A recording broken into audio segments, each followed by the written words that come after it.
হ্যাঁ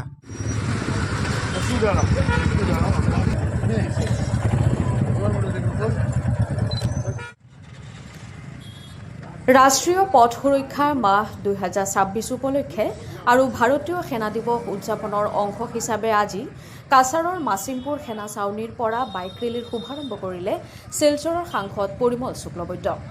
এই এমহীয়া অভিযানে পথ দুৰ্ঘটনাৰ হাৰ হ্ৰাস কৰাৰ প্ৰয়াস কৰা হ'ব। কাছাৰ জিলা বিজেপিৰ নেতৃত্বত আৰম্ভ হোৱা পথেৰ বাৰ্তা পথেৰ যাত্ৰা শীৰ্ষক এই পথ সুৰক্ষা বাইক ৰেলীত সাংসদৰ লগতে জিলা বিজেপিৰ সভাপতি ৰূপম সাহা আৰু বহু কৰ্মী সমৰ্থক অংশ লয়। এই বাইক ৰেলী শিলচৰ লোকসভা সমষ্টিৰ 162খন গাঁও পঞ্চায়ত, 3টা পৌৰসভা আৰু এটা নগৰ নিগম অঞ্চলত সচেতনতাৰ বাৰ্তা প্ৰেৰণ কৰা হ'ব। এই সময়ছোৱাত বিভিন্ন বিদ্যালয়, মহাবিদ্যালয় আৰু চৰকাৰী কাৰ্যালয়তো জনসচেতনতাৰ কাৰ্যসূচীৰ আয়োজন কৰা হ'ব।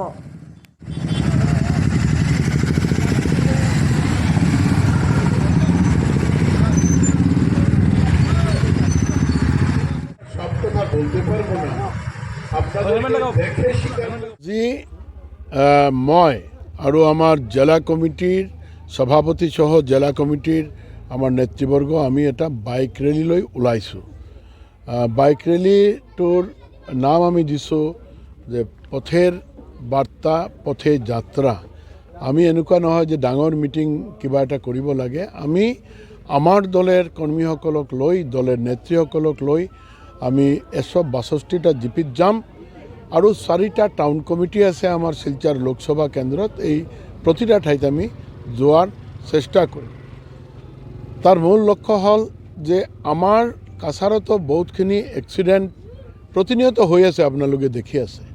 কাছাৰৰ আজিৰ দিনত ৰেট হ'ল যে আমি প্ৰতি মাহে 10টাকৈ এবাৰেই আমাৰ মৃত্যু ঘটি আছে আৰু বহুতখিনি ইনজিয়ৰ্ড হৈ আছে। 24ত আমাৰ 100 মানুহ আমাৰ কাছাৰ জিলাত মৰিলে, 25ত আমাৰ 90 মানুহ আমাৰ কাছাৰ জিলাত এক্সিডেণ্টত মৰিলে। বহুত মানুহ পংগু হৈ এতিয়া ঘৰত বহি আছে এক্সিডেণ্টেৰ চিকাৰ হৈ। এই ক্ষেত্ৰত কিছুমান নিয়ম নীতি মানি চলিলে আমি এক্সিডেণ্টটো ৰোধ কৰিব পাৰোঁ। যেনেকুৱা বেছিভাগ এক্সিডেণ্ট টু হুইলাৰৰ লগতেই হৈ থাকে আৰু মেক্সিমাম এজ গ্ৰুপ 18ৰ পৰা 45লৈকে থাকে। তো এই ক্ষেত্ৰত যদি আমি হেলমেট পৰিধান কৰোঁ, ট্ৰাফিক ৰুল মানি চলোঁ, ট্ৰাফিকে যি যেনেকুৱা আমাক নিৰ্দেশ দিয়েটো যদি আমি মানি চলোঁ, ঠিক তেনেকুৱা যদি আমি ড্ৰাংক এণ্ড ড্ৰাইভ নকৰোঁ, কেতিয়াবা অধিক স্পীডত নচলাওঁ, এইখিনি কথা মানি চলিলে আমাৰ বহুতখিনি এক্সিডেণ্ট কমি যায় আৰু আমাৰ ফেটেলিটি ৰেটটো 0লৈকে আমি লৈ যাব পাৰিম। এই কথাখিনি লৈ আমি আমাৰ জনসাধাৰণৰ ওচৰত গৈ আছোঁ। পৰিমল শুক্লবৈদ্যই জনোৱা মতে প্ৰতি মাহে জিলাখনত 10টা পথ দুৰ্ঘটনা সংঘটিত হয়।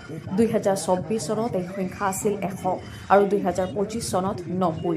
ফলত বুজা গৈছে যে দুচকীয়া বাহনেৰে পথ দুৰ্ঘটনা প্ৰতিদিনেই ভয়ংকৰ ৰূপ ধাৰণ কৰিছে।